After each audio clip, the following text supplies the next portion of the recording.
Hello and welcome to Autodidact IS. Today's editorial topics are the consequences of declining fertility are many. Eat and learn. Tamil Nadu breakfast scheme is a good model for other states to follow. ये दो तीसरा topic है हमारा the operation wrong nothing can really scandalize a court people by जज of integrity. तो ये तीन ही topic है हमारा जिसमें कि एक ही हैंड रिटन है ये, बाकी इसको हम लोग न्यूज़पेपर से ही देखेंगे। ठीक है, तो पहला हम लोग चलते हैं डिक्लाइनिंग फर्टिलिटी वाला से। तो देखिए इसमें जो राइटर हैं ये बता रहे हैं कि अभी दो रिपोर्ट है जिसको आपको ध्यान में रखना होगा आने वाले टाइम के लिए भी। तो एक तो पहला है आपका अभी हम लोग का जो नेशनल फैमिली हेल्थ सर्वे 5 जो आया था उसके बारे में भी आपको पता ही होगा, इधर आए दिन उस पर कुछ ना कुछ आ ही रहा था।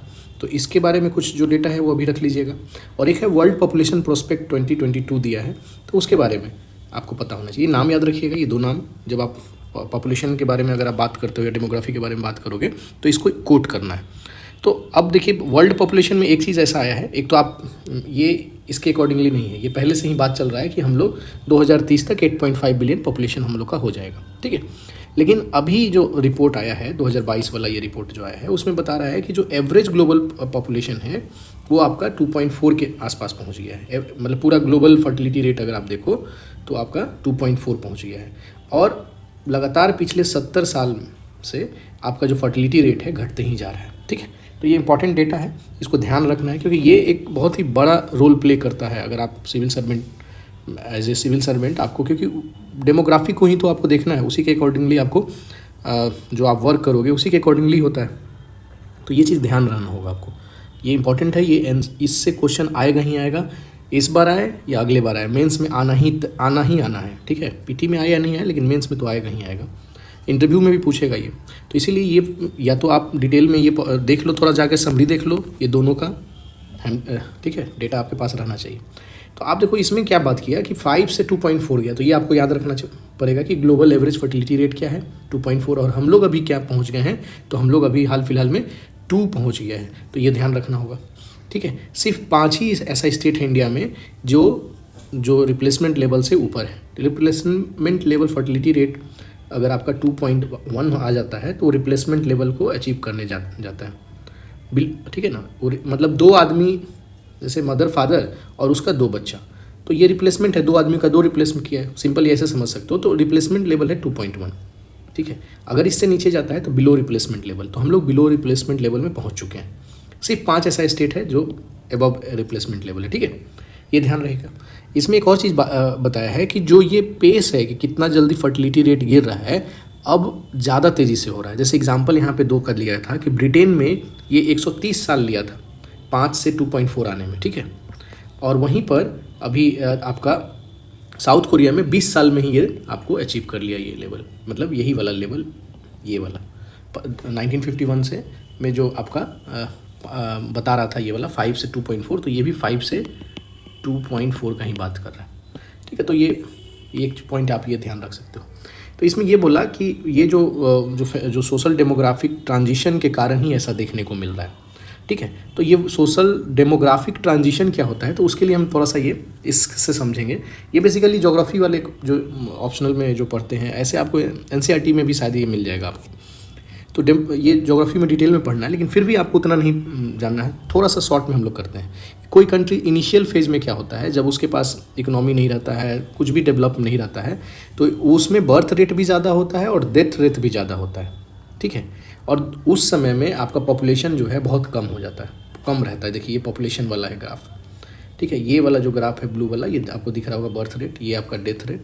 ठीक है, तो इनिशियल फेज ये फर्स्ट फेज में है कि बर्थ रेट डेथ रेट बहुत ज़्यादा होने के बाद भी पॉपुलेशन नहीं बढ़ता है। ठीक है, दोनों एक दूसरे को कैंसिल कर देता है। फिर एक टाइम आता है, मान लो यहाँ पहुँच गया, इस टाइम में ऐसा आता है कि आपके पास जो हेल्थ सिस्टम है ज़्यादा अच्छा हो जाता है। जब हेल्थ सिस्टम ज़्यादा अच्छा हो जाता है तो आप जो डेथ रेट है उसको कम कर लेते हो, लेकिन उस समय में बर्थ रेट कंटिन्यू रहता है, क्योंकि बर्थ रेट सोशल फेनोमिना है। तो इसके कारण अभी अवेयरनेस वगैरह जनरेट नहीं हुआ है। टेक्नोलॉजी डेवलपमेंट हुआ, आज से आप यूज़ करने लगते हो, लेकिन सोशल चेंज लाने में टाइम लगता है। तो वही बर्थ रेट जो है, बर्थ रेट ज़्यादा ही रहता है।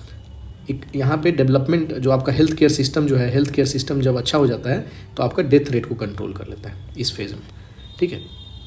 तो आप देखो यहाँ पे एक तरह से पॉपुलेशन एक्सप्लोजन वाला है, पॉपुलेशन देखो आपको किस तरह से जा रहा है, एक्सपोनेंशियल कर्व की तरफ ऐसे भागेगा, ठीक है।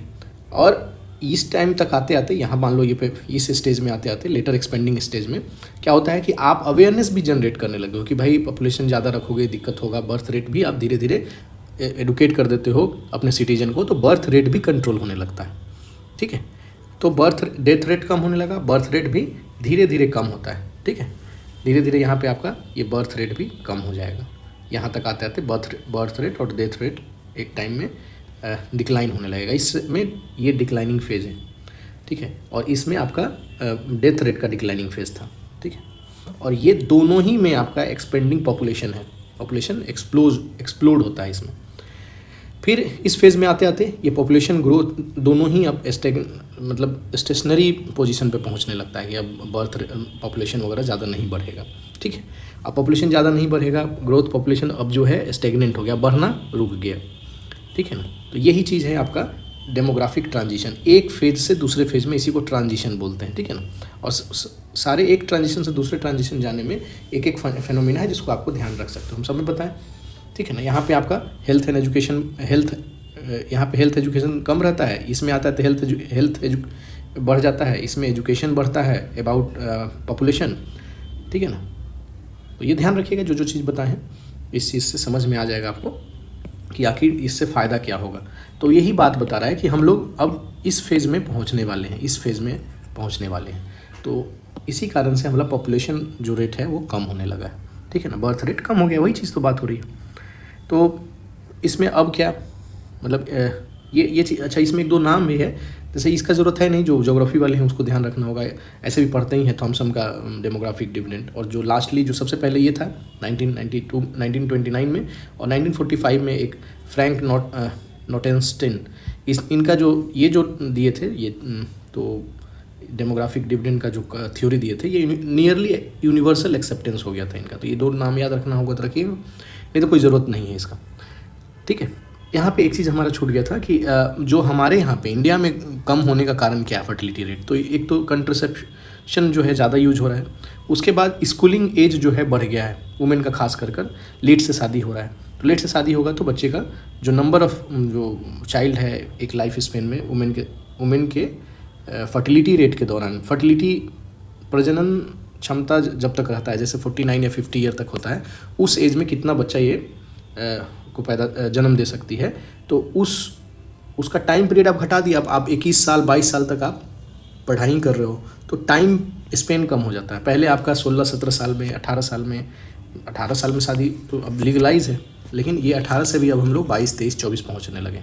तो यही चीज़ें ये बता रहा है, स्कूलिंग वाला और एजुकेशन का टाइमिंग बढ़ा देना, हेल्थ केयर फैसिलिटी अच्छा हो जाना, और आपका मैरिज एज भी, यही मैरिज एज वाला ये वाला बात कर रहे थे। स्कूलिंग तो आप अवेयर हो गए कि नहीं। हम एक चीज़ यहाँ पे हमारा एक और आता है कि fertility, right to fertility right, जैसे एक तरह से हम लोग बोलते हैं, तो वुमेन को फर्टिलिटी राइट भी देना कि हमको जितना बच्चा चाहेगा हम उतना ही करेंगे। तो वो उसका भी बात चल रहा है, लेकिन इसमें नहीं बात किया हुआ इस आर्टिकल में, तो हम लोग उस पर नहीं चर्चा करेंगे, ठीक है ना। लेकिन याद रखिएगा फर्टिलिटी राइट, ठीक है ना, कहीं पे भी बात करोगे वुमेन का तो फर्टिलिटी राइट के बारे में आप बात कर सकते हो, ठीक है। खैर आगे बढ़ते हैं हम लोग, ये हो गया इसमें। अब इसमें जो लो फर्टिलिटी रेट का दो फ़ायदा भी है और नुकसान भी है, ठीक है ना। तो इसी में यही बात किया कि फ़ायदा क्या होता है, तो ये बता रहा है कि फ़ायदा उस समय तक होता है जब आपका डेमोग्राफिक जो है पॉपुलेशन जो है, एजिंग पॉपुलेशन और वर्किंग पॉपुलेशन, ये दोनों पे बात है। जैसे वर्किंग पॉपुलेशन, जब तक आपका वर्किंग पॉपुलेशन अगर ज़्यादा रहता है, डिपेंडेंट पॉपुलेशन या एज पॉपुलेशन जब तक ज़्यादा रहेगा आपको फ़ायदा मिलेगा, ठीक है। जैसे ही ये इन्वर्स होगा, जैसे ही मतलब ये उल्टा हो जाएगा कि आपका डिपेंडेंसी लेवल बढ़ गया है ना, तब आपको कुछ निगेटिव देखने को मिलने लगेगा, ठीक है ना। ये अगर इस कंडीशन में कि हमारे ऊपर डिपेंडेंट पॉपुलेशन ज़्यादा हो जाएगा तो यहाँ पे निगेटिव थोड़ा सा दिखने को मिलेगा, और जब तक हमारा वर्किंग पॉपुलेशन ज़्यादा है और डिपेंडेंट या एज पॉपुलेशन कम है, तब तक हमको पॉजिटिव मिलेगा फर्टिलिटी रेट्स के कम होने से। तो इसी के ऊपर ये पूरा चीज़ जो लिखा हुआ है आप इसमें देख सकते हो, यही सारा चीज़ हम इसमें बताए हैं।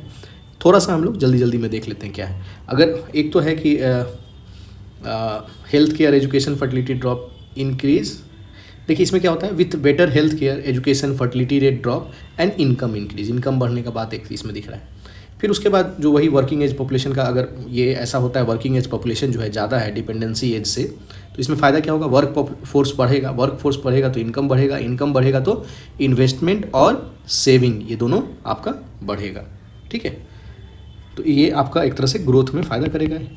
ठीक है, दूसरा इसमें है कि अगर जैसे इसमें इन्वायरमेंटल गोल का भी अचीवमेंट होगा, कि जैसे आपका फर्टिलिटी रेट घटता है तो कम अगर पॉपुलेशन होगा तो लैंड पे, वाटर पे और अदर रिसोर्स पे जो है उस पर प्रेशर कम पड़ेगा और इससे जो है इन्वायरमेंट प्रोटेक्ट रहेगा। ठीक है, तो एक ये पॉइंट आता है। फिर दूसरा जो हम बात किए थे सेकंड निगेटिव वाला, वही यहाँ बात किया हुआ है कि अगर ये जो टाइम पीरियड है, ये वाला फेज़ है, इस फेज़ से अगर आप पार करोगे तो आपको दिक्कत होने लगेगा।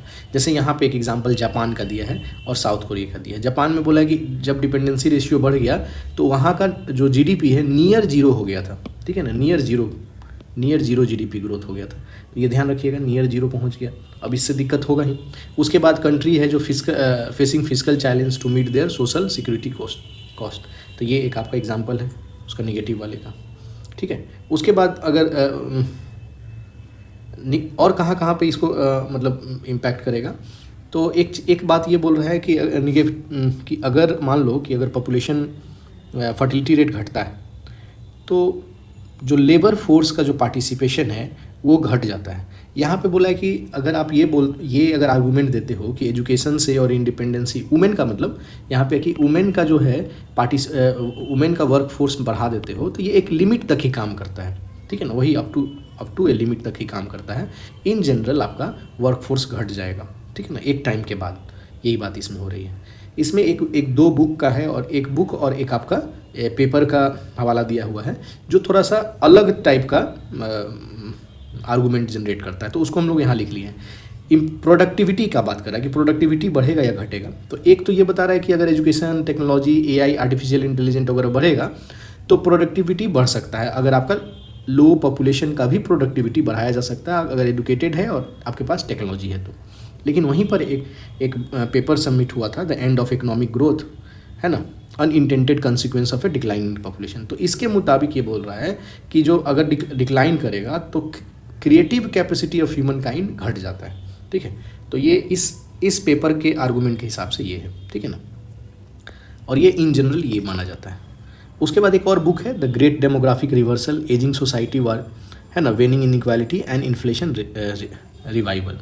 तो इसमें क्या क्या इम्पैक्ट हो सकता है, तो एक तो बताया है कि जो इंटरेस्ट रेट है उस पर निगेटिवली असर पड़ेगा, क्योंकि आने वाले टाइम में 2021 तक जो होगा 50+ जो पॉपुलेशन है 40% हो जाएगा। मान लीजिए वर्ल्ड का 100 करोड़ पॉपुलेशन है तो इसमें से 40 करोड़ जो होगा उसका एज जो है 50 ईयर या प्लस होगा।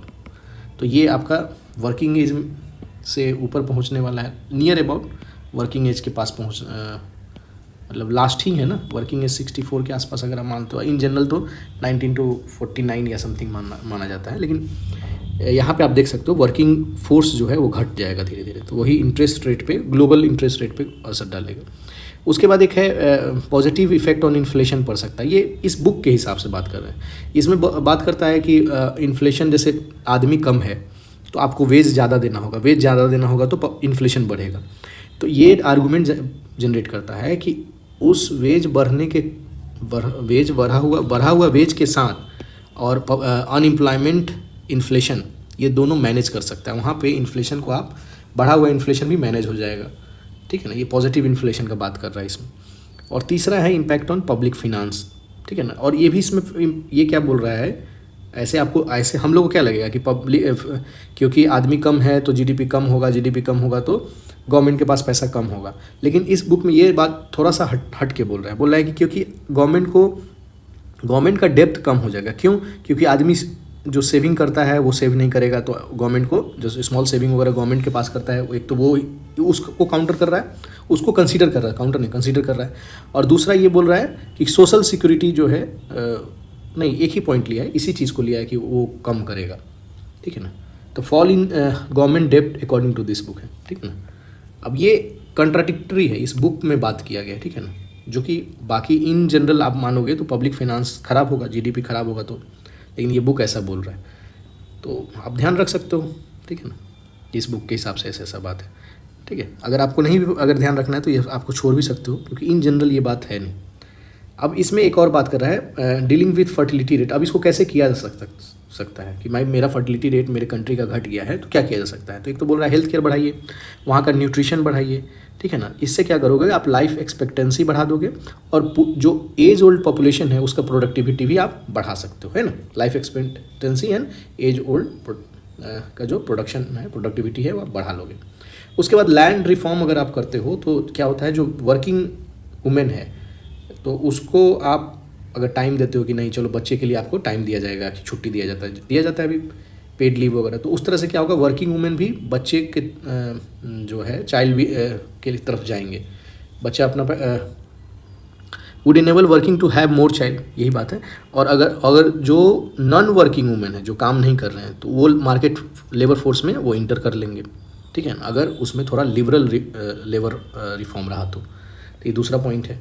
तीसरा है कि कुछ कंट्री जो है बूस्ट पॉलिसी अपना रहे हैं बूस्ट फर्टिलिटी को बूस्ट करने के लिए। जैसे एग्जांपल है जर्मनी, डेनमार्क, हंगरी, पोलैंड, रसिया, है ना। इसमें कोई है नेशनलाइज आईवीएफ फर्टिलाइजेशन ये कर रहा है, कोई स्टेट फंड दे रहा है, पैसा दे रहा है, ठीक है। तो ये आपका एग्जाम्पल यहाँ दिया हुआ, आप देख लीजिएगा, ठीक है। तो ये आपका इसमें भी इंडिया में भी बात किया गया है कि इंडिया का भी अगर हम लोग 2 तक पहुँच गए हैं तो हम लोग भी इस पर इनिशिएटिव लेना चाहिए हम लोग को भी, ठीक है ना।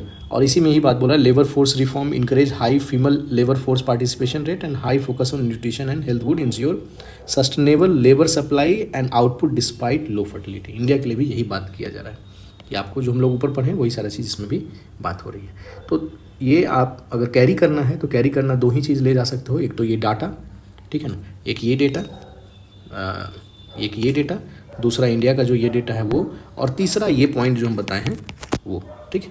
इसके अलावा आपको मन करे तो आपको पढ़ लीजिएगा, लेकिन ये 3 पॉइंट आप कैरी कर सकते हो एग्ज़ाम तक, ठीक है। इसके बाद हमारा जो अगला टॉपिक जो आता है, एक तो है कि केरला अभी हाल फिलहाल में एक वहाँ पे ब्रेकफास्ट स्टार्ट किया है बच्चे लोग को, ठीक है। अब इसमें ये वही फ्री वाइस वाला फिर बात होता है, तो फ्री वाइस ये इसको नहीं मानते वहाँ के जो गवर्नमेंट है, सीएम जो बोले फ्री वाइस नहीं है, ये हमारा ड्यूटी है कि बच्चे लोग को एक गुड हेल्थ, कोई भी बच्चा हमारा भूखा नहीं रहे, ठीक है। तो एक तरह से ड्यूटी का बात जो है वो माना जा रहा है कि एज ए ड्यूटी, हम एज ए गवर्नमेंट मेरा ड्यूटी है बच्चे को भूखा नहीं रखने का।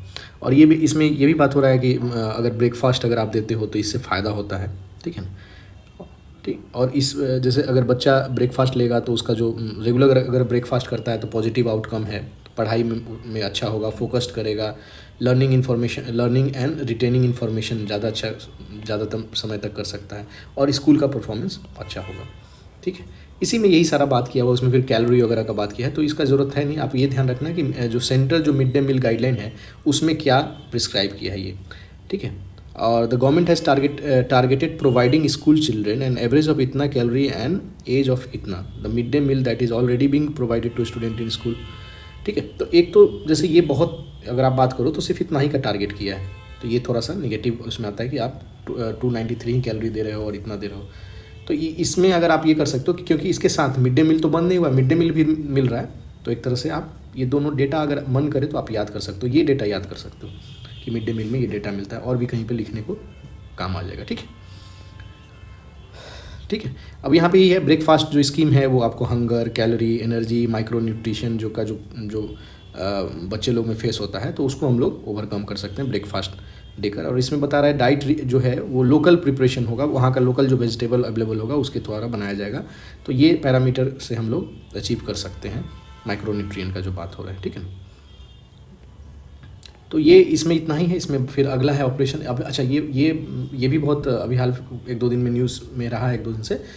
ये नाम है सावुल्को। ये ब्लॉगर हैं, यूट्यूब ब्लॉगर हैं। ये एक तरह से कंटेम्प्ट ऑफ कोर्ट का जा रहा है। तो देखिए यहाँ पे जो एज ए यूपीएससी एस्पिरेंट आपको जो आप जाओ कंटेम्प्ट ऑफ कोर्ट है ना, कंटेम्प्ट ऑफ कोर्ट को डिटेल में कर लो। 2 तरह का कंटेम्प्ट हो सकता है, एक सिविल और एक क्रिमिनल कंटेम्प्ट। तो ये दोनों क्या होता है ये आप जाकर देखो, बताने से तो आपको याद रहेगा नहीं, एक बार आप जाकर देख लेना इसमें, ठीक है ना। कंटेम्प्ट ऑफ कोर्ट में इस न्यूज़ में ये सिंपल यही है कि ये ये था इनका आर्गूमेंट क्या था कि सारे जितने भी जुडिशरी हैं सब करप्टेड हैं, तो इसी पे मदुरई का जो कोर्ट है वो इसको 6 महीना का आई थिंक इम्प्रिजमेंट दिया है, और ये आदमी को कोई गिल्टी फील नहीं हुआ है कि नहीं हमको कोई गिल्टी फील नहीं, हम छूट कराएंगे फिर बोलेंगे, ठीक है। इसमें ये जो लड़का था वो कहना ये चाह रहा था कि आपका जो जो दलित का जो इन्वॉल्वमेंट है आपका जुडिशरी में वो कम है, इस पे वो रेज कर रहा था, ठीक है ना। तो एक पॉइंट ये हुआ। दूसरा पॉइंट जो राइटर बोल रहे हैं कि ऐसा नहीं है कि सिर्फ ये कॉमन पर्सन इस पे कमेंट किया है। इसके अलावा आपको याद होगा एक बार बहुत पहले हम लोग पिछले साल 2018 में ये देखिए जो 4 जज पब्लिकली आके बोले थे कि क्या कंडीशन ख़राब चल रहा है। रोस्टर मास्टर ऑफ रोस्टर के बारे में बात किए थे कि जो जज है CJI जो है वो कैसे अपने मास्टर ऑफ रोस्टर पावर को मिस यूज़ कर रहे हैं। तो वो भी तो हो सकता है, और आए दिन जो सुप्रीम कोर्ट के रिटायर लॉयर हो या फिर जज हो वो लिखते रहते हैं इसके बारे में, तो उसको ये कंसीडर नहीं कर रहे हैं और एक आम आदमी ऐसे बोल रहा है तो कंसीडर कर रहा है। तो ये आर्गूमेंट इनका है। खैर आपको जो मेजर जो एज ए UPSC एस्पिरेंट आपको पता होना चाहिए कंटेम्प्ट ऑफ कोर्ट क्या है। उसमें 2 ब्रांच है, एक सिविल वाला आपको क्रिटिसाइज़ कर सकते हो, है ना, क्रिटिसाइज़ कर सकते हो। क्रिटिसाइज़ कैसा कर सकते हो, है ना। तो इसमें जो इनको ये जो लगा है इसमें आपका हाँ क्रिटिसाइज़ कहीं बात कर रहे थे। हाँ, इसमें एक चीज़ और बताना था मेरे को कि लास्ट में जो हेडिंग ये दिया हुआ था कि आपको nothing can really scandalize a court people by जज ऑफ इंटीग्रिटी, है ना। तो यही बोल रहा है कि इंटीग्रिटी का इंपॉर्टेंस है, आपको कोई स्कैंडलाइज नहीं कर सकता है पीपल बाय जज ऑफ इंटीग्रिटी। इसमें ज़्यादा नहीं है, आपको यही करिएगा कि जाकर एक बार देख लीजिए उसको कंटेम्प्ट ऑफ कोर्ट को, ठीक है ना। स्कैंडलाइजेशन कब होता है उसको भी आप देखिएगा तो आपको पता चल जाएगा, ठीक है। तो ये 3 हमारा था आज के लिए इतना ही है। Thank you, have a nice day.